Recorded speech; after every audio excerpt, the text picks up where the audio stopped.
जो तब्दीली आई है, लेकिन अगर कोविड हो जाए किसी को तो उसके बाद मसाइल और हो जाते हैं। वो ये कि अगर खुशकिस्मत है वो बच गया तो जैसे कि कोविड के दरमियान भूख नहीं लगती और टेस्ट नहीं, ये बाद में भी होता है कि भूख कम होती, ठीक हो जाए, ऑक्सीजन लगती है महीना भर, लेकिन ये कि भूख नहीं लगती, टेस्ट वो नहीं आता जो कि बहुत दिनों तक। और जो सिम्टम्स होते हैं वो सब क्लिनिकल सिम्टम होते हैं, मतलब इस तरह नहीं होगा कि डिप्रेशन हो गया, जिस तरह क्लासिकल डिप्रेशन होता है उस तरह नहीं होता है, बल्कि चीज़ों में दिलचस्पी कम हो जाती है, अंडरलाइंग डिप्रेशन, इरिटेबिलिटी हो जाती है, मतलब एंग्जाइटी, काम में ज़िंदगी से तंग आ गए कि बस ठीक है, अंडरलाइंग सुसाइडल आइडिया होता है। इसी तरह और बहुत सी चीज़ें होती हैं जो कि आपको आपकी आदतें तब्दील कर देती हैं। मतलब ये कि आपका जो यानी फिज़िकल जो बीमारियां हैं वो भी अपनी जगह है, जिस तरह के बदन में दर्द बहुत अरसे तक रहता है, बदन दर्द के अलावा डाइजेस्टिव सिस्टम में मसला हो सकता है। उसके अलावा जो है वो जो आप की जो ज़िंदगी पहले जिस तरह आप एक्टिव थे उस तरह एक्टिव नहीं हो पाते, कुछ तो ये वजह है कि उसकी वजह से काफ़ी अर्से तक कमज़ोरी रहती है। लेकिन सबसे ज़्यादा जो है वो दर्द बदन में और काम करने का जी कि वो ख्वाहिश नहीं होती जो कि पहले थी, ज़िंदगी में जो एक रमक थी वो कम हो जाती है, लेकिन उस हद तक नहीं पड़ती कि वो इलाज के काबिल हो।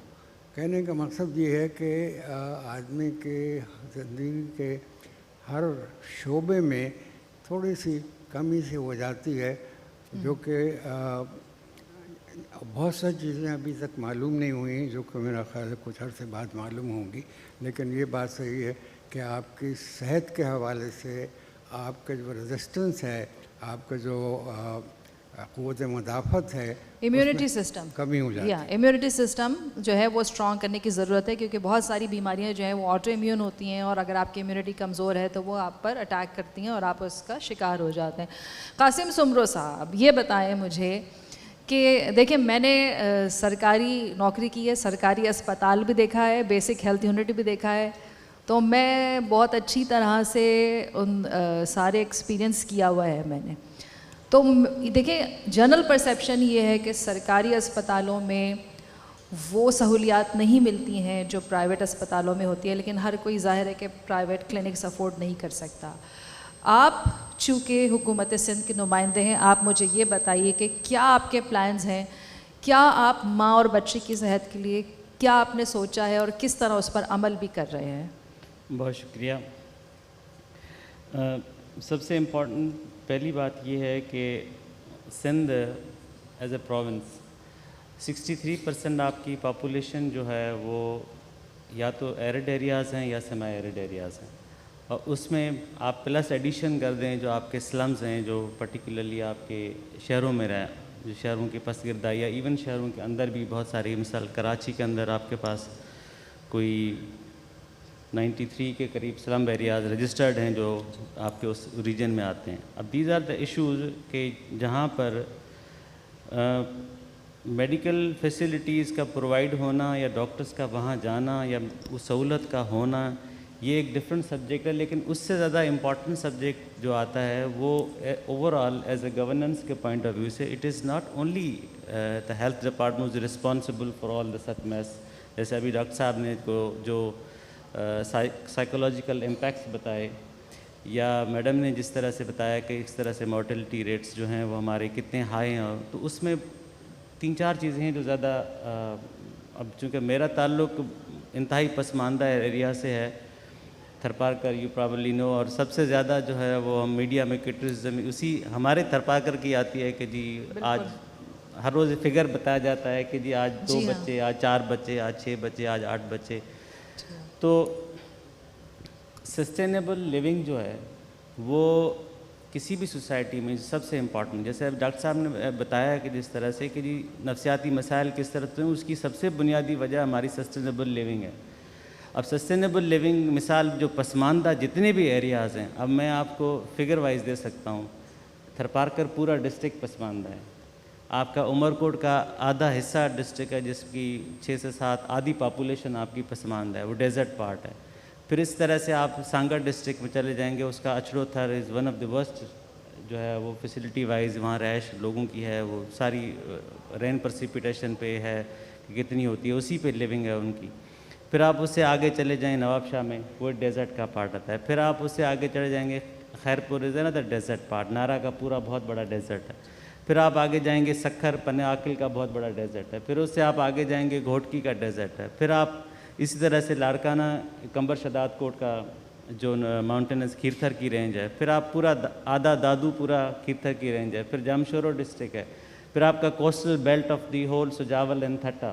सो these all are arid areas हैं और सेमी एरिड हैं, लेकिन यहाँ तमाम एरियाज़ में सस्टेनेबल लिविंग नहीं है। सस्टेनेबल लिविंग से मुराद ये है कि लोगों के पास इकोनॉमिकल मींस जो हैं जिससे लोगों की लाइफ स्टाइल बेहतर हो, वो सहूलतें नहीं हैं। लोगों के मिसाल इन तमाम एरियाज़ की जो डिपेंडेंसी है वो बारिशों के ऊपर। बारिशें होती हैं तो लाइफ है, बारिशें नहीं हैं तो माइग्रेशन है।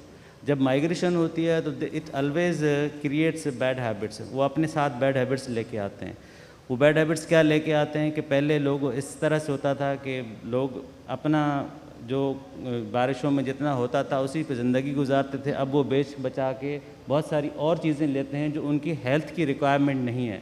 मैं मिसाल के तौर पर आपको देता हूँ कि हमने एक मिट्टी में सर्वे किया कि देयर इज़ मोर देन एक साल में 2 से 2.5 अरब रुपए उन चीज़ों पे खर्च होते हैं जिनकी हमारी रिक्वायरमेंट नहीं है एज ए हेल्थ। मिसाल के तौर पर आप सिगरेट पीते हैं, आप चाय पीते हैं, चीनी लेते हैं और बहुत सारी ज़रूरियात हैं जो जब हम छोटे होते थे तो हमारी ज़रूरत में वो चीज़ें नहीं थी। चीनी आपने कहा ज़रूरत नहीं है? नहीं, मैं मिसाल के तौर पर बताता हूँ कि उस तरह से ज़रूरत नहीं है जिस तरह से हम जितना हमारे यहाँ उस पर एक्सपेंसेस होते हैं। तो ये एक सस्टेनेबल लिविंग के पॉइंट ऑफ व्यू से बहुत बड़ा मसला है। फिर मिसाल हम थरपार करके इन तमाम रीजन्स पे जाते हैं तो गवर्नमेंट ऑफ सिंध ने कहा कि जी आप इनको गंदम दे दो कि इनकी मेल न्यूट्रिशन बेटर हो।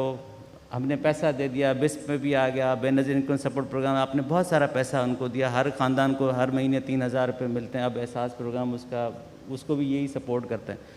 लेकिन एंड ऑफ द डे दूसरा जो सबसे बड़ा इशू आता है कि इन तमाम एरियाज़ में पानी की सहूलत नहीं है। अब गवर्नमेंट का इंटेंट ये हुआ कि जी थरपारकर में RO प्लांट्स लगा दिए, फिर वाटर सप्लाई नेटवर्क लगा दिया, फिर अचड़ोथर में भी ये है, फिर ये नारा कैनाल पे भी चला गया, फिर आपका ये खैरपुर की साइड पर भी इसी तरह से पानी की सहूलत दी। लेकिन जहाँ ये सहूलत नहीं है वहाँ पर मिसाल के तौर पर वो खाना जिसको आप गवर्नमेंट प्रोवाइड करती है वो खाना पकता उसी पानी से है जो पानी ऑलरेडी आलूदा है, उसमें सलाइन बहुत है, वो ब्रैकिश वाटर है। हम और आप एक घूंट पी लें तो हमारे स्टमक डिस्टर्ब हो जाएं, लेकिन वो उनकी रूटीन लाइफ है। सॉरी, वो जो RO प्लांट्स लगाए उनका पानी नहीं यूज़ करते? RO प्लांट्स देखें, RO प्लांट्स लगें, मतलब सक्सेसफुल कुछ एरियाज़ में जहाँ कम्युनिटी पार्टिसिपेशन है वहाँ सक्सेसफुल हैं, जहाँ कम्युनिटी पार्टिसिपेशन नहीं है वहाँ सक्सेसफुल नहीं है। वो दैट्स अ फैक्ट। वो उसको मैं यहाँ बैठ के ये कह लूँ कि जी वो ठीक चल रहे हैं, ऐसी बात नहीं है। सारे ठीक नहीं हैं, बहुत सारे हैं जो प्रॉब्लमेटिक हैं। जहाँ कम्युनिटी उनको पूरा स्पॉन्सर करती है, सपोर्ट करती है, वहाँ वो सारे सक्सेसफुली रन हो रहे हैं। तो ये एक इशू है। अब हमने मिसाल सिंस लास्ट 2.5 ईयर्स मेरा पॉइंट ऑफ व्यू था, मैं अपने थर से चूँकि शुरू हुआ था तो मेरा पॉइंट ऑफ व्यू था कि इसको हम क्लस्टरिंग करें। क्योंकि हमारे पास जब डिस्ट्रिक्ट गवर्नमेंट्स का निज़ाम था पिछले परवेज़ मुशर्रफ पीरियड में, तो उस वक्त ये हुआ कि हमने बहुत सारी जो हैं वो गवर्नमेंट डिस्पेंसरीज़ पॉलिटिकली हमने इंफ्रास्ट्रक्चर दे दिया। हर गांव में आप जाएंगे 2 कमरों का, 4 कमरों की, 6 कमरों की, 8 कमरों की डिस्पेंसरीज़ बनी हुई हैं। मोर और लेस थरपारकर में 203 के करीब डिस्पेंसरीज़ बनी हुई हैं। ओवरऑल सिंध में आप जाएंगे तो नंबर इन थाउजेंड्स है। अब 2-3 प्रॉब्लम्स वहाँ पर। नंबर 1 कि वहाँ पर चूँकि इलेक्ट्रिसिटी नहीं है और दूसरा जो सबसे बड़ा प्रॉब्लम आता है वो ये थरपारकर से कुछ 1600 के करीब डॉक्टर्स जो हैं वो भर्ती होकर इधर आए।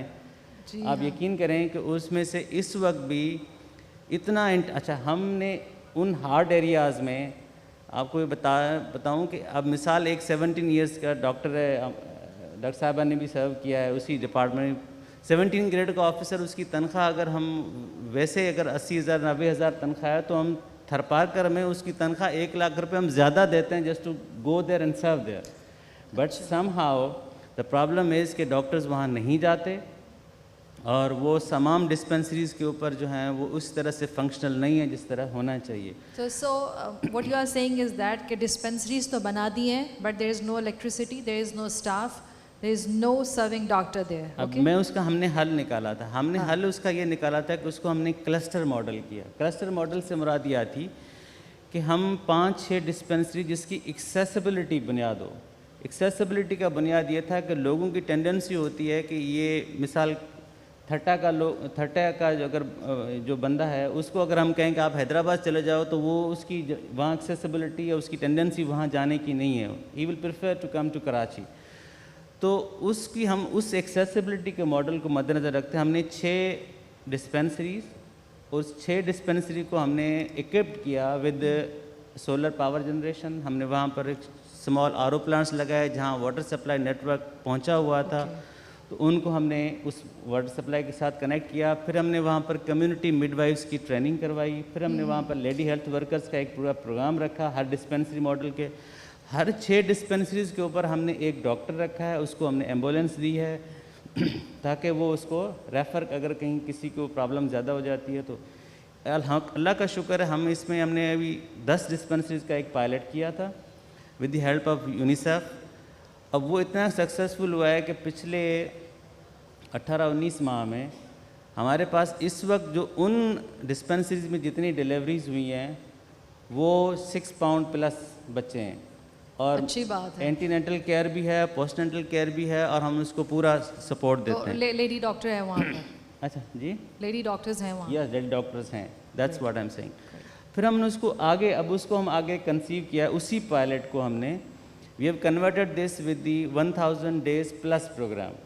और 1000 डेज प्लस प्रोग्राम जो है वो हमने उसको पार्टनरशिप लिया वर्ल्ड बैंक के साथ। उसमें हम इंफ्रास्ट्रक्चर पे खर्च नहीं कर रहे एक्सेप्ट कि जहाँ पर डिप्लीटेड इंफ्रास्ट्रक्चर है उसको हम थोड़ा रिनोवेट करके बेहतर करें। अब प्लस जो हमारी कम्युनिटी मिडवाइफ्स जो होंगी, जो स्टेशन होंगी वहाँ पर, और हमने ये फोकस रखा है कि वो उन एरियाज से हों, उनको हम ट्रेनिंग दिलवा रहे हैं, रिफ्रेशर कोर्सेज भी करवा रहे हैं और प्लस उनको हम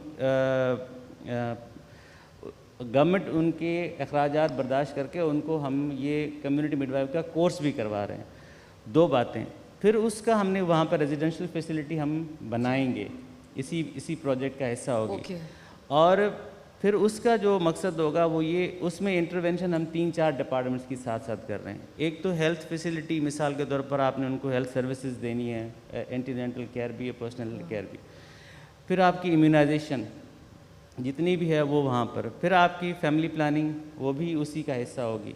और फिर हमने गवर्नमेंट ऑफ सिंध का एक डिपार्टमेंट है, हमने रिसेंटली सोशल प्रोटेक्शन के पॉइंट ऑफ व्यू से उसमें हम क्या कर रहे हैं कि हम उन ख़वातीन को जो इन डिस्पेंसरीज पे आके अपने आप को रजिस्टर्ड करवाएंगी from pregnant conception of the pregnancy से लेकर और डिलीवरी तक, उनकी हम एक कैश ट्रांसफ़र भी करेंगे उनको। जितनी जैसे इंटरवेंशन होगी हमको कैश ट्रांसफ़र करेंगे।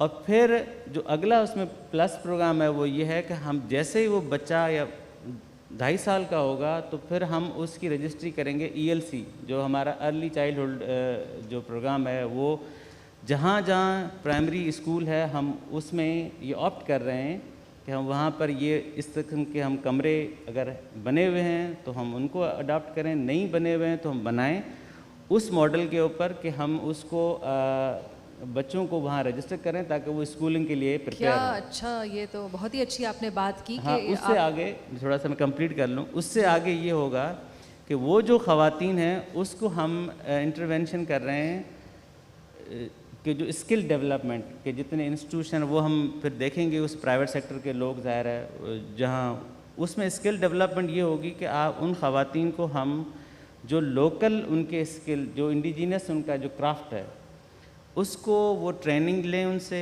हम उसके एडल्ट लिटरेसी करवाएं उनकी, प्लस ताकि वो उससे आगे जाकर वो अपना खुद सा रोज़गार भी कर सकें ना।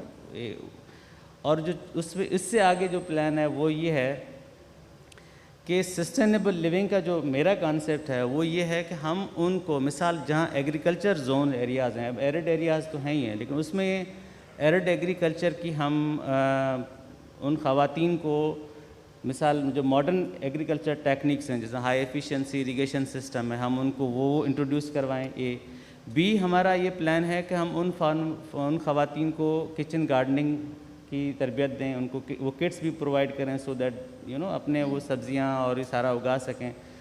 वो तीसरा उसमें साथ साथ होगा कि हम उनकी वाटर फैसिलिटी को भी इंश्योर करें कि जो वो इस फार्मिंग के लिए यूज़ कर सकें, वो through submersible pump, all based on not independent source of energy, मिसाल सोलर एनर्जी के बेसिस पर, ताकि उसकी ग्रिड के साथ ये कनेक्टिविटी हो, ये मसाइल ना हो। So this is one mega project that's coming up inshallah. We're starting from the next June. We have already piloted. Like coming June or next June? No, this coming, June this coming, year. This coming June. It's already And being how approved. many years is gonna take to complete? Yeah, this program is starting for 5 years. हमने पहले 5 district लिए हैं। हम start कर रहे हैं थरपारकर, सुजावल, थट्टा, Jamshoro and कंबर शदादपुर। हम इन 5 डिस्ट्रिक्ट्स में फ्रॉम जून हम स्टार्ट कर रहे हैं, फिर हम आहिस्ता आहिस्ता एक्सपेंड करेंगे। उसकी वजह यह है कि हमारे पास ह्यूमन रिसोर्स की कमी है। ह्यूमन रिसोर्स से मुराद कम्युनिटी मिडवाइव्स हमारे पास उस तरह से ट्रेंड नहीं है, उसी तरह से हमारे पास डेली हेल्थ वर्कर जो हैं वो इस तरह ट्रेंड नहीं है। कोशिश हमारी जो सबसे, फिर ये जैसे आप स्किल डेवलपमेंट के ये सारे जितने प्रोग्राम्स हैं, इन सबको साथ, अब ज़ाहिर इंफ्रास्ट्रक्चर, मिसाल हमने सर्वे किया वेरी रिसेंटली, सुजावल और थट्टा का जो कोस्टल बेल्ट का जो इंफ्रास्ट्रक्चर है वो बहुत पुअर कंडीशन में, उसको इम्प्रूव करना है। जब तक वो इम्प्रूव नहीं होगा उस वक्त तक हम ये फैसिलिटीज़ नहीं दे सकते। तो this is all combined effort, we try कि हम उसमें तमाम चीज़ों से थोड़ा बहुत अच्छा प्लान, तो बहुत अच्छा है कासिम सुमरो साहब, एंड आई होप कि ये इम्प्लीमेंट भी उस पे। कराची के स्लम भी उसी में इंक्लूडेड हैं। जी हाँ। डॉक्टर रुफीना सुमरो, आप बहुत जानी मानी मुस्तनिद सर्जन हैं, और जब ख़वातीन की सर्जरी की बात होती है तो बस जनरली लोग 2-3 सर्जरीज़ की बात करते हैं, बट आई थिंक कि बहुत ज़्यादा और भी कॉम्प्लिकेशंस हैं। हमारे यहाँ अगर कोई लड़की को कोई प्रॉब्लम होती है तो घर वाले उसको इमीडिएटली डॉक्टर के पास नहीं ले जाते हैं, ख़ास तौर पे अगर लड़की गैर शादीशुदा हो। तो आपके पास क्या सूरत हाल होती है? बच्चियाँ आती हैं और सर्जरी के नाम से लोग घबराते भी हैं। मिसाल के तौर पे अगर किसी का सर्वाइकल कार्सिनोमा है या यूट्राइन कोई प्रॉब्लम है या ब्रेस्ट सर्जरी जो आप करती हैं, उसके हवाले से प्लीज़ बताएं और लोगों को एजुकेट भी करें। I think thank you so much for the invitation. मैं ब्रेस्ट सर्जन के तौर पे काम कर रही हूँ यहाँ पे, और आप बिल्कुल सही कर रही हैं कि पहले तो अगर किसी भी बच्ची को या किसी भी खातून को ब्रेस्ट प्रॉब्लम होता है तो वो ख़ुद शर्म हया के मारे अपने घर के फ़ीमेल मेंबर्स को भी शेयर नहीं करती है, और अगर फ़ीमेल्स को शेयर कर लेती है तो वो फिर बहुत हेजिटेंट होते हैं अपने घर के मेल मेंबर्स के साथ बात करने में। मेल मेंबर्स को भी बहुत टाइम और जुर्रत चाहिए कि किसी भी घर की फ़ीमेल को, एंड मोर सो अगर वो अनमैरिड है, उसको लेके जाएं। और मैंने देखा है फाइब्रोएडिनोमा एक बेज़रर यंग लड़कियों में होता है। 26 साल की लड़की, 1 साल पहले शादी हुई, उसको बाद में पता चला लंप है, और उसके बाद वो रोती हुई मेरे पास आई कि मेरे शोहर को समझा दे मुझे डिवोर्स हो रही है। मैंने उसकी नंद को बैठ के समझाया, शोहर को बोला मुझसे बात करके जाए, वो नहीं आए। आखिरकार सिर्फ एक बेज़रर ब्रेस्ट लंप की खातिर उस 26 साल की रिसेंटली मैरिड लड़की की डिवोर्स हो गई। और अगर हो गई, आपने कहा हो गई। और फाइब्रोएडिनोमा, बता देती हूँ, फाइब्रोएडिनोमा एक लंप होता है ब्रेस्ट में जो बेज़रर होता है, बिनाइन नहीं होता है। जो बिनाइन होता है मैलिग्नेंट नहीं होता है, उसको हमको ऑपरेट करने की ज़रूरत इस जस्ट के हो गया ब्रेस्ट डेवलपमेंट में। लेकिन अगर हमारे पास कोई खातून को, पहले ब्रेस्ट वर्ड ही एक टैबू समझा जाता है। जनरली अभी भी लोग समझते हैं कि ये खुदा न खास्ता इस खातून की कोई बदकारी होगी कि उसकी वजह से उसके ब्रेस्ट में कोई प्रॉब्लम हुआ है। और अगर लेकर भी आते हैं, अगर आप सर्जरी की बात करो तो बोलते हैं कैसे करा लें, अभी तो उसकी शादी भी नहीं हुई है। और अगर किसी अनमैरिड को, मैरिड के भी साथ, अगर अनमैरिड को ब्रेस्ट कैंसर हो जाए तो समझे कि सवाल ही पैदा नहीं होता। एंड मैं आपको n नंबर ऑफ एग्जांपल्स दे सकती हूँ कि जिसमें अनमैरिड खातून की ट्रीटमेंट डिले हुई जस्ट बिकॉज कि शी इज़ अनमैरिड, उसकी शादी नहीं हुई, तो उसको ब्रेस्ट के प्रॉब्लम को कैसे ट्रीट करें। और अगर डायग्नोसिस हो भी जाती है फॉर इस तरीके से आ जाएं, क्योंकि ज़ाहिर इतने ज़्यादा हमारे पास ब्रेस्ट कैंसर ट्रीटमेंट के, जितनी ब्रेस्ट कैंसर कॉमन है, कॉमनेस्ट कैंसर है all over world and specially Pakistan में 33% ऑफ ऑल कैंसर्स, मेल और फीमेल मिलाओ, इज़ ब्रेस्ट कैंसर। और अगर वो पहले तो सही जगह पे पहुंचते नहीं है, प्रॉपर डॉक्टर्स या सेंटर्स तक आते आते उन लेट हो जाते हैं, और अगर आते भी हैं तो बहुत सारा कैंसर सुनते ही इंसान बहुत ज़्यादा कैंसर का वर्ड से खौफज़दा हो जाता है, और उसके पास वो कैंसर बीमारी का खौफ है, साइकोलॉजिकल, इमोशनल, फाइनेंशियल, हर किस्म का स्ट्रेस है उस खातून पे। और अगर वो आ भी जाते हैं, जब उनकी हम डिसीजन मेकिंग की बात करते हैं, सर्जरी की बात करते हैं, तो हर खातून चाहती है और उसका हक है कि उसकी ब्रेस्ट प्रिजर्व हो, उनका पूरा ब्रेस्ट ना रिमूव करना पड़े। वो तब पॉसिबल है अब जब आप उसको अर्लीस्ट पॉसिबल स्टेज पे लेकर आएंगे, एंड वो इतना ही सेफ़ है जितना पूरा ब्रेस्ट रिमूव करना अगर हम अर्ली स्टेज पे करें। तो जब खातून को शऊर नहीं है, रिसोर्सेज नहीं है, फैसिलिटीज़ नहीं है, और मैं अभी भी आजकल के दौर में मैं समझती हूँ कि हेल्थ इश्यूज़ के लिए और उस खातून को प्रॉपर डॉक्टर्स तक पहुँचने के लिए अभी वो मर्दों की मोहताज है। उसको आने के लिए वो चाहिए, उसको पैसे चाहिए। अभी भी इतने ज़्यादा पैसे कोई औरत इतना नहीं कमाती कि कैंसर जैसी बीमारी का खुद से इलाज कर सके। तो बहुत सारी वजूहात की बिना पे उसकी ट्रीटमेंट जो कि कैंसर की होनी चाहिए वो अधूरी रह जाती है। और अगर वो आ भी जाते हैं, हम ब्रेस्ट कैंसर, सिर्फ मैं 1-2 मिनट बताना चाहूँगी, ब्रेस्ट प्रिजर्व करने के लिए हम चाहते हैं कि गुठली छोटी हो, और जब हम उसका ट्यूमर निकालें तो लेबॉरेटरी के में भेजते हैं तो उसके मार्जिन्स पे बायोप्सी रिपोर्ट में डिजीज़ नहीं होनी चाहिए। दुनिया का कोई भी डॉक्टर आपको गारंटी नहीं दे सकता, बिकॉज हम वो दिखाएंगे, निकालेंगे जो इंसानी आंख देखेगी, जो इंसानी हाथ फील करेगी। माइक्रोस्कोप में जब वो जाता है तो 10-20% लोगों के मार्जिन्स पे डिजीज़ आती है, और हम कहते हैं कि नहीं, इसको उन लोगों को ऑल ओवर द वर्ल्ड दोबारा छोटी सर्जरी करके उसको रीऑपरेट करना पड़ता है, और रेडिएशन देना ज़रूरी होती है।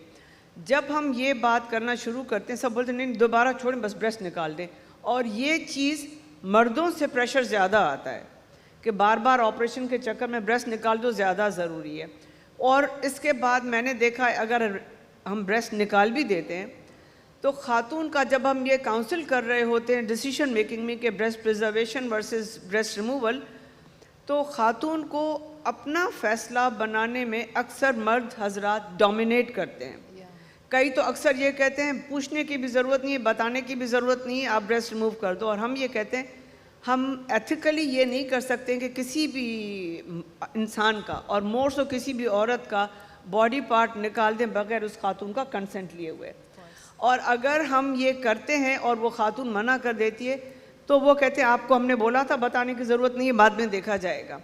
बाद में नहीं देखा जा सकता, ये सारे फैसले आपको ऑपरेशन के डिसीजन मेकिंग से पहले करने पड़ते हैं। डॉक्टर रुफीना, यहाँ एक मसला है कि जैसे दुनिया भर में पेशेंट को उसकी बीमारी के बारे में क्लियरली बता दिया जाता है, हमारे यहाँ पेशेंट से ही छुपाते हैं, उसके साथ जो अजीज़ व अकारिब होते हैं उनको बताते हैं, but patient himself doesn't know कि उसको क्या प्रॉब्लम है। बिल्कुल सही कह रहे हैं। बहुत सारे बच्चे ख़ास तौर से आ जाते हैं, चाहे वो बेटा हो या बेटी हो, हमारी अम्मा दिल की बहुत कमज़ोर है, उनको नहीं बताइएगा उनको कैंसर है।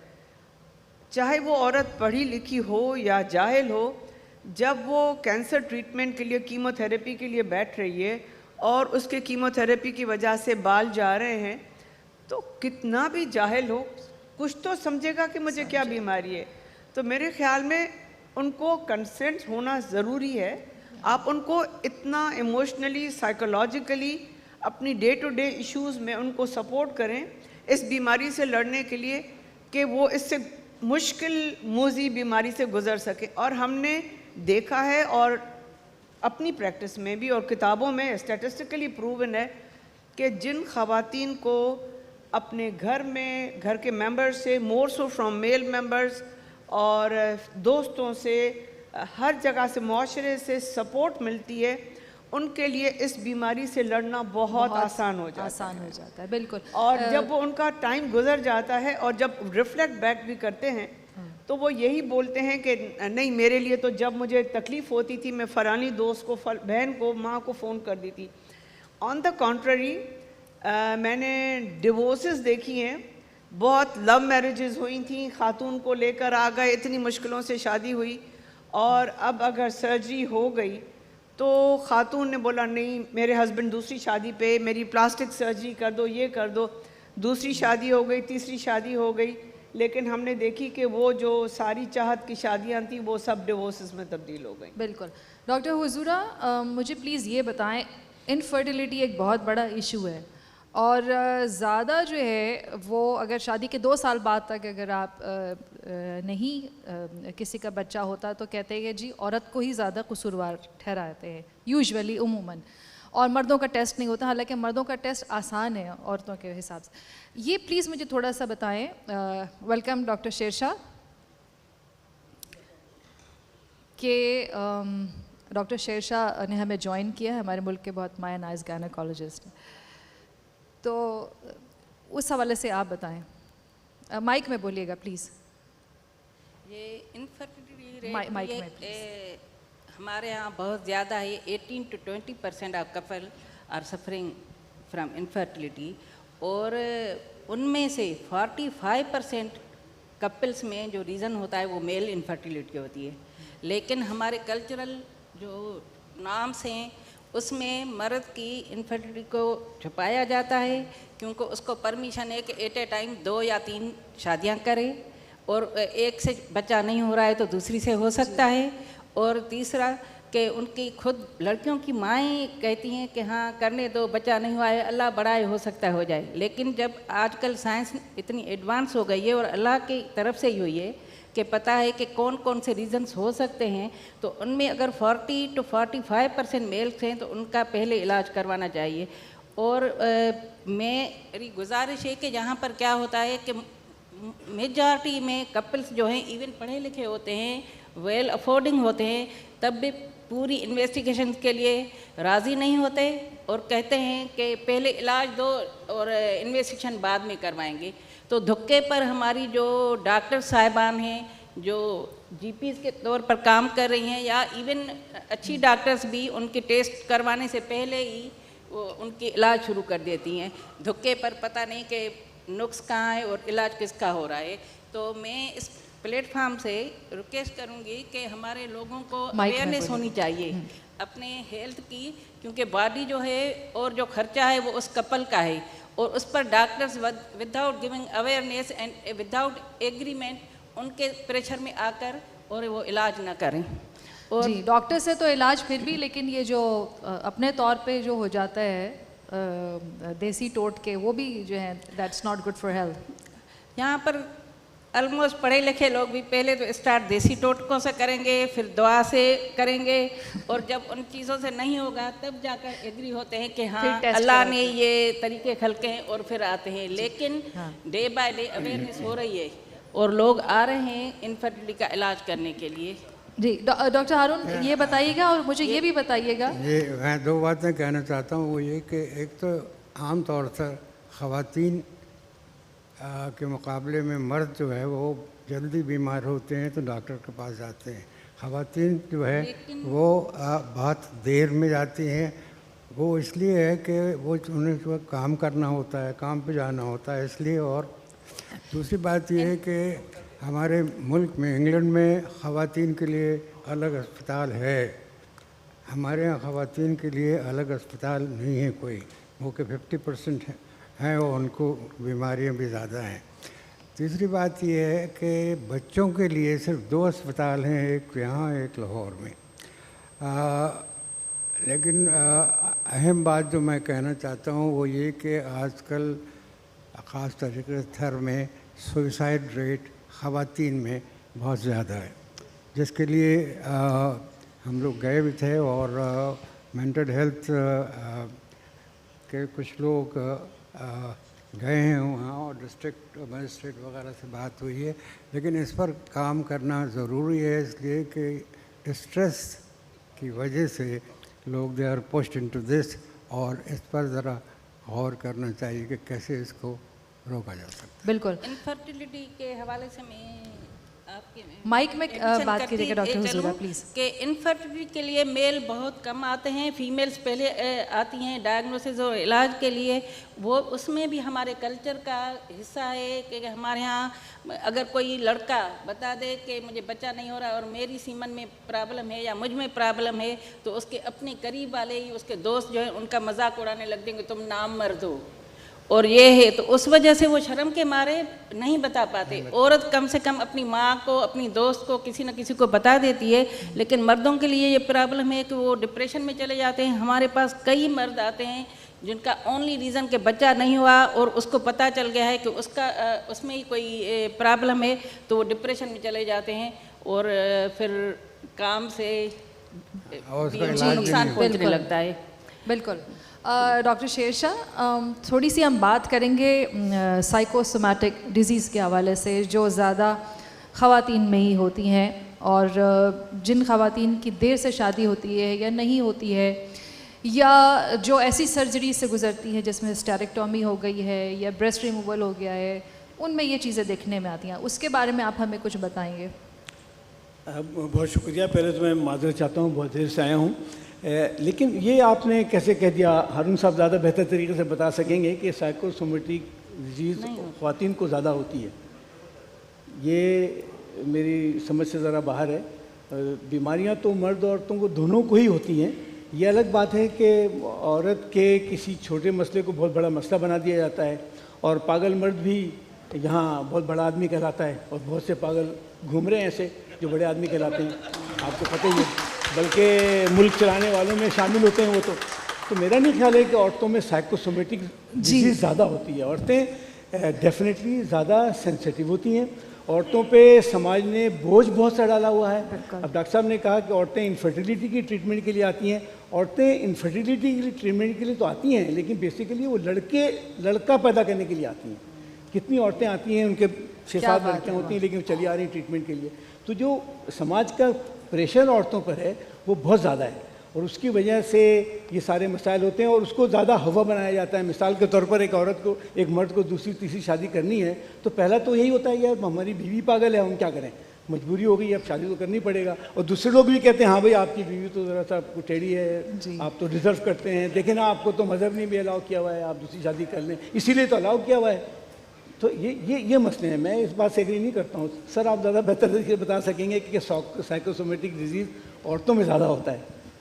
देखिए, ये तो रिकॉग्नाइज फैक्ट है कि particularly depression, anxiety, OCD. Sir mike बिल्कुल ज़रा क्लोज करके बोलिए। ये औरतों में मर्दों के मुकाबले में दुगना होती है। अच्छा, दूसरे ये जो आप आए नहीं थे उससे पहले मैंने ये कहा था कि ख़वातीन, उनकी जो बायोलॉजी है, एनाटमी है और प्रोक्रिएशन, वो एडिशनल फैक्टर है जो कि उसके बीमारी जो मर्द नहीं सफ़र करते उससे। तो इस तरह ख़वातीन में बीमारियां मर्दों के मुकाबले में ज़्यादा है, लेकिन उनका इलाज मुआवजा कम होता है, इसलिए कि वो उनको दिहाड़ी पे नहीं जाना पड़ता, कमाने नहीं जाना पड़ता। दूसरे ये कि नौजवान बच्चियों को वो ख़ास तरीके से ज़हनी अमराज हों तो लाने से गुरेज करते हैं, वो कि मालूम होता है कि इसके, बल्कि आजकल अभी तक ये है कि इसकी शादी कर दो ठीक हो जाएगी, और शादी करते ही मसला हो जाता है, वो फिर हमारे पास आते हैं। चलिए ये भी एक बात है, मगर वो जो बाबा और पीरों के चक्कर में चली जाती हैं और जिन चढ़ गए और ये सब जो बातें हैं, ये भी बहुत एक बड़ा नहीं, आप देखें ना कि ज़्यादातर जिन भी औरतों ही पे चढ़ते हैं। मतलब ये तो एक सोसाइटी का हुआ है ना, एक बंदा जो घूम रहा है वो ज़रा सा एबनॉर्मल बिहेव कर रहा है, तो लोग कहते हैं कि यार ये बचपन में बिगड़ गया था, लेकिन सही है, ठीक है।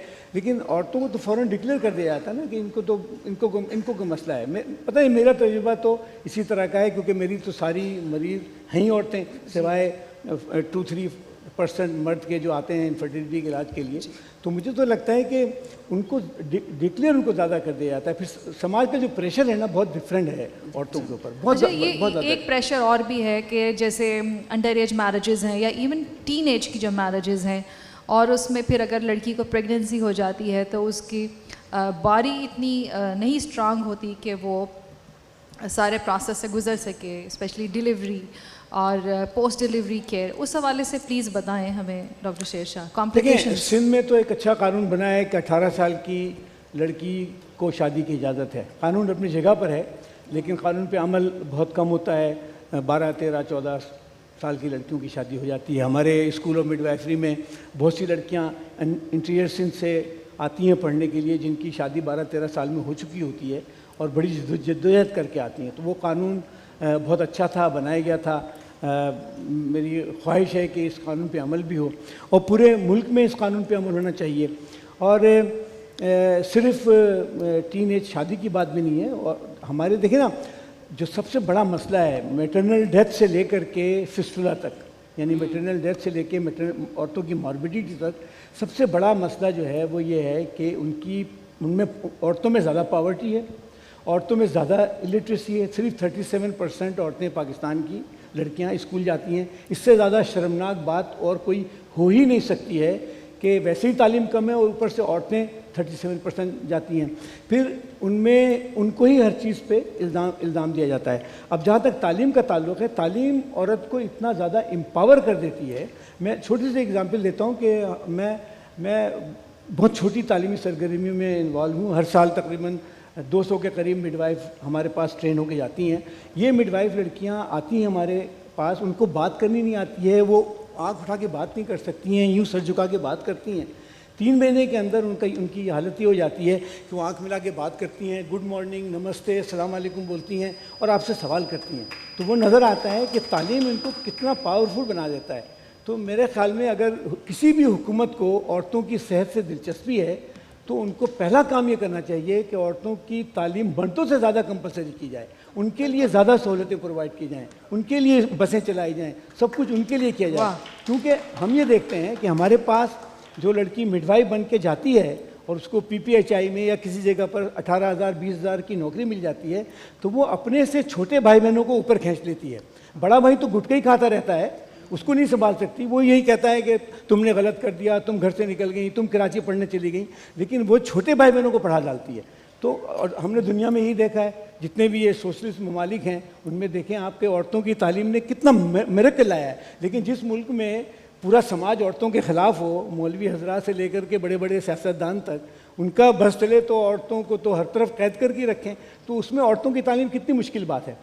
और कोई भी हुकूमत इस मुल्क से संजीदा है ही नहीं अगर वो औरतों की तालीम पे तवज्जो नहीं देती है। मुल्क तरक्की कर ही नहीं सकता है, औरतों की सेहत अच्छी हो ही नहीं सकती है। जब मैं गायनेकोलॉजिस्ट बना था तो मेरा ख्याल था कि भाई हेल्थ केयर अवेलेबल नहीं है, इमरजेंसी ऑब्स्टिकल केयर होना चाहिए, बेसिक ऑब्स्टिकल केयर होना चाहिए, और डॉक्टर होने चाहिए, और गायनेकोलॉजिस्ट होने चाहिए। सब बकवास है, ज़्यादा तालीम होनी चाहिए। अगर तालीम होगी तो आप ये जो किताबें ना जहाँ औरतों के लिए डॉक्टर ना हो वो पढ़ लेंगी, उसमें से अपना इलाज कर लेंगी। छोटी छोटी किताबें देखिए ना, साउथ अमेरिका में जितने भी स्पेनिश स्पीकिंग कंट्री हैं, वो अच्छे मुल्कों ने उन मुल्कों में ये किताब बड़ी आम कर दी जहाँ औरतों के लिए डॉक्टर ना हो। 80% औरतें अपना इलाज उसी को पढ़ के कर लेती हैं, लेकिन पढ़ें तो सही, पढ़ने के काबिल तो हों। तो ये मसला है असल में। हमारे यहाँ तो ख़वातीन का टैलेंट को सप्रेस किया जाता है, गो के biologically they are stronger, definitely in a sense they live longer than मैं।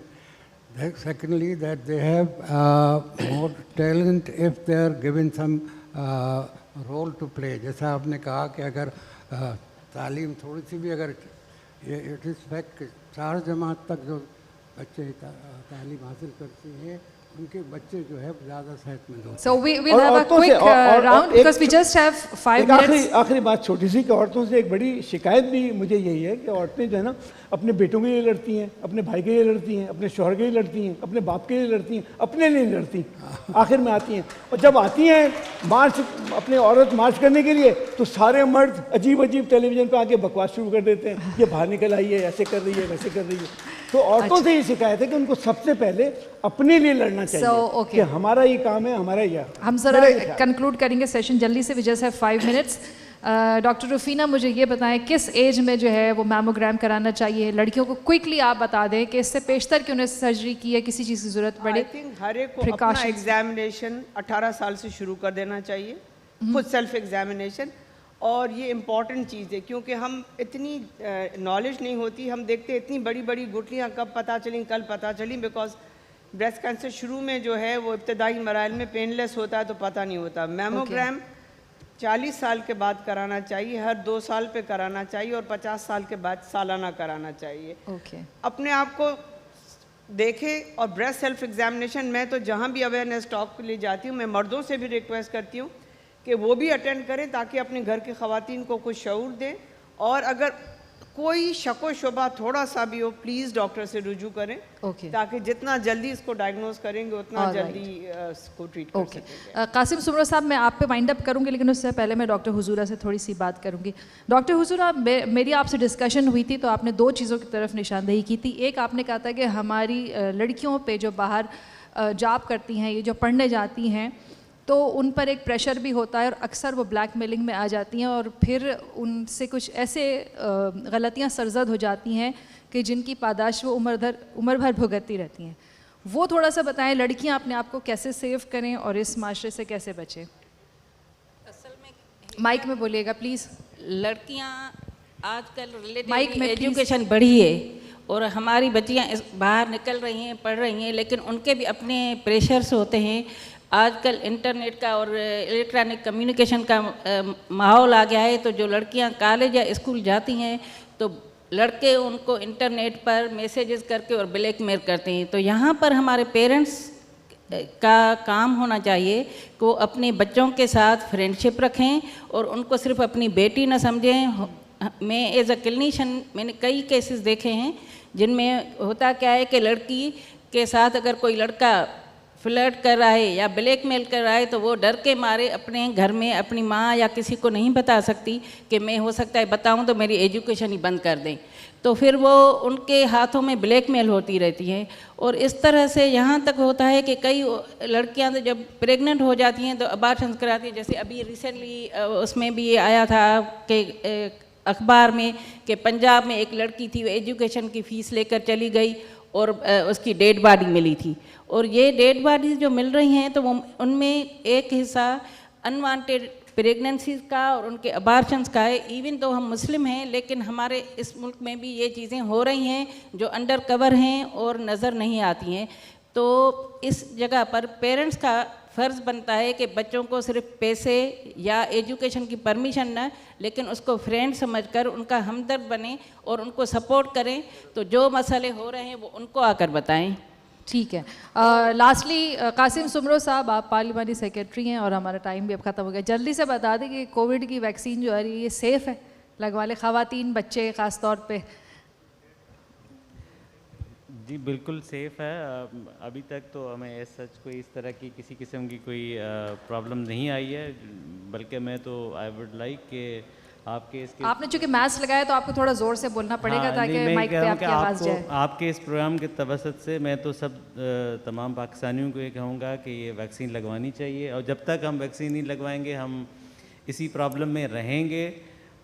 वो जो कॉन्सेप्ट ऑफ हर्ड इम्यूनिटी वो हम अचीव नहीं करेंगे और जब तक वो हम अचीव नहीं करेंगे तब तक ये मसाइल जो है ना, वो ये जो एंग्जाइटी और ये टेंशन ये जो कोविड की वजह से ना वो और चलते रहेंगे। और जाहिर है जब तक हम फिर प्लस हम उस केयर में तो हैं नहीं ना कि हम मास्क पूरी तरीके से पहने, हम हाथों को धोते रहें, सोशल डिस्टेंस को मेंटेन करें।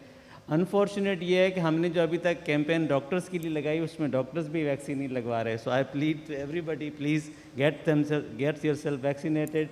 आप लगाएंगे, सोसाइटी के और जो लोग हैं उनके लिए भी वैक्सीन आ रही हैं, तो होप है कि हम सब जो है वो इस टेंडेंसी की तरफ आएँ तो हम अपने आप को भी सेव करें और अपने मुल्क को भी, अपने माशरे को भी, फैमिली को भी। Thank you so much. और इसके साथ ही अपना सेशन कंक्लूड करती हूँ। Thank you very much doctor Shershah Syed, doctor Rufina Soomro, जनाब कासिम सुमरो साहब, डॉक्टर हारून अहमद साहब, डॉक्टर हजूरा शेख साहिबा, थैंक यू वेरी मच। आपका बहुत बहुत शुक्रिया। हम हमारा सेशन बहुत सारी बातें हैं और आई एम सॉरी मैं कोई क्वेश्चन नहीं ले सकी, मुझे बार बार पर्ची आ रही है कि हमारा टाइम अप हो गया।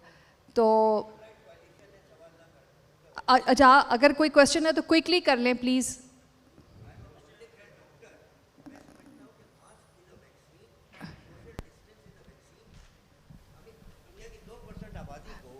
Only 2% have got the vaccination. So the WHO is saying that mask is vaccine, social distance, and the hand washing. I mean, and as far as the doctors are concerned, believe me, doctors are the worst human beings when it comes to the patient. They don't do what they are supposed to do. They don't hand wash. You go and see the hospitals. Because in public health, there are three things: clean water, nutrition, and hygiene. You implement, Pakistan के आधे doctor Lyari में रहना शुरू कर देंगे। मैं America में रहा हूँ क्योंकि ये सब कमाते ही डायरिया और टाइफाइड और डेंगू से, और ये हाथ ना धोने से, मास्क ना पहनने से। जैसे डॉक्टर शेर साहब बातें कर रहे थे, इनसे ज़रा पूछिए कि किस अस्पताल में सफाई होती। अच्छा, और कोई क्वेश्चन है किसी का? जल्दी से जी जी क्विकली, हाँ, because time is up. Unmarried women के लिए अबॉर्शंस के बारे में अगर आप कुछ बता सकें कि you know how they can seek non judgemental gynaecologist for abortions, and what how much power does a unmarried woman have to seek abortion as a okay. और भी कोई सवाल है तो बता दें क्विकली, फिर एक साथ जवाब ले लेंगे हम जी। ये मेरा एक सवाल है इसका कीमो के हवाले से डॉक्टर रफीना सुमरो से, कि ये जो कीमो है इसका जो मतलब लोग लगवाते हैं, ये हालिया मेरे साथ भी ऐसा ही कुछ चल रहा है, तो बहुत खौफ होता है। तो कीमो के हवाले से पूछना है कितनी देर में स्टार्ट करनी चाहिए, इसका क्या प्रोसेस है, क्या सूरत है? Okay, alright. आप so this is the last question we are taking. Okay, I have question quickly please. मेरा क्वेश्चन सर सुमरो साहब से है। सर सुमरो साहब डिस्ट्रिक्ट थरपारकर का एक बड़ा नुमाइंदा है, मशहूर नुमाइंदा है। मैं भी डिस्ट्रिक्ट थरपारकर से बिलोंग रखता हूँ। मैं एक लॉ का स्टूडेंट हूँ। तो सर एक मैटर पे बात कर रहे थे, डिस्कस कर रहे थे वाटर पे, जो लगाए हैं, जो आरओ प्लांट लगाए हैं। आरओ प्लांट एक मशीनगिरी है, वहाँ पे जो है सोलर सिस्टम पे चलते हैं। मशीनगिरी आपको पता है किसी भी वक्त बंद हो सकती है। थरपारकर का मेन इशू है वो पानी है, सही है। और पाकिस्तान के आइन में, कॉन्स्टिट्यूशन में हर शहरी को इक्वल राइट दिया जाएगा। क्या पाकिस्तान जो सिंध, पूरा सिंध प्रोविंस है, मेरा जो क्वेश्चन ये है कि सिंध प्रोविंस जो इंडस रिवर का पानी पी रहा है, क्या हमारा राइट नहीं है? क्या हमने उस रिवर का पानी नहीं पी सकते है? मशीनगिरी है, अर्जेंट में अगर खुदा ने कहा तो कोई ऐसा वाकया हो जाए, आग भड़क उठे किसी गांव में, वहाँ पे उस गांव का आरओ प्लांट काम नहीं कर रहा हो, तो अर्जेंट में हम कैसे वहाँ के उसको प्रॉब्लम को फेस कर सकते हैं? Okay okay. और क्वेश्चन नंबर सेकंड है। Alright, thank you so much. So who want to answer this question? जी, आप थर का आप जवाब देते। Thank you. बड़ा इम्पोर्टेंट क्वेश्चन है और ये मेरे दिल की आवाज़ है। और इस पे जो मैं तो इस पे अगर आप इस पे फर्दर कुछ डिटेल में अलग से कोई प्रोग्राम रखना चाहें तो it will be honour for me to represent Tharparkar. और इस पे वाटर पॉलिसी के ऊपर मैं आपसे 1 घंटे डिबेट कर सकता हूं कि उसमें हमने क्या किया और क्या करना चाहिए और किस तरह से होना चाहिए। मैंने ये काम पर्सनली 2003 में शुरू किया, when I was working with World Food Programme. और हमने उसमें मैंने पूरे थर की वाटर पॉलिसी बनाई थी और उसमें क्या होना चाहिए था।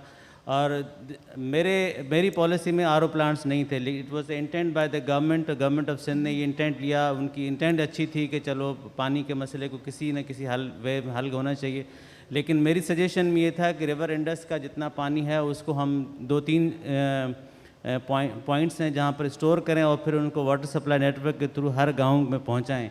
और अल्लाह का शुक्र ये है कि 2004 से लेकर अब तक we are almost 1.6 million population Tharparkar की है। उसमें वाटर सप्लाई नेटवर्क ऑलमोस्ट 850,000 लोगों को वाटर सप्लाई नेटवर्क के थ्रू रोज़ाना पानी मिलता है। ओके। ये इशू, लेकिन अभी ये सफ़र बहुत लंबा है और उसके लिए जो है वो हमें रिसोर्सेज बहुत ज़्यादा चाहिए। और ज़ाहिर है जब तक सरकार के पास, वहाँ पर आबादी बहुत स्केटर्ड है, छोटे छोटे गांव हर एक टीले पे बने हुए हैं, तो it is next to impossible for government to provide a water supply network to every other town. But we have certain, we have made a policy that every house or every village there are number 25 to 30 households जहाँ पर हैं, तो उनको हमने water supply network में शामिल किया है। बट ये सफ़र बहुत कठिन है और बहुत लंबा है। Yes, I agree with this gentleman कि वो आरओ प्लांट्स बड़ी हद तक जो हैं वो काम नहीं करते। आई थिंक वो जी, मैं वो जो है ना, आप over the cup of T कर लेंगे। आप क्विकली मुझे बता दें रेडिएशन वाला और अनवांटेड प्रेगनेंसी। आई थिंक जो आप पूछ रहे थे कि कैंसर का इलाज के लिए कीमोथेरेपी, किसी भी कैंसर का इलाज सिर्फ एक तरीके से नहीं करते। मोस्ट ऑफ द कैंसर्स उनको सर्जरी चाहिए, कीमोथेरेपी, रेडिएशन, टैबलेट्स जो भी चाहिए। यस, कैंसर कीमोथेरेपी के साइड इफ़ेक्ट्स होते हैं, लेकिन आजकल बहुत दवाएं आ गई हैं कि इन साइड इफ़ेक्ट्स को मिनिमाइज़ कर सकते हैं। लेकिन मैं यही कहूँगी कि कीमोथेरेपी के साइड इफ़ेक्ट से डरना नहीं चाहिए, क्योंकि ये ज़िंदगी मौत का फ़ैसला करते हैं। तो जो भी ट्रीटमेंट आपको प्रिस्क्राइब की जाती है उसके साइड इफ़ेक्ट्स कम करने के लिए दवाएं दी जाएंगी, लेकिन उसको फॉलो करना चाहिए। Okay, so doctor Huzair, you want to take that question? Unwanted pregnancies जो है अनमेरिड में हो या मैरिड में, दोनों जो है हमारे पाकिस्तान में जो है उन पर बैन है इस्लामिक कंट्री के हिसाब से कि उनको टर्मिनेट करना।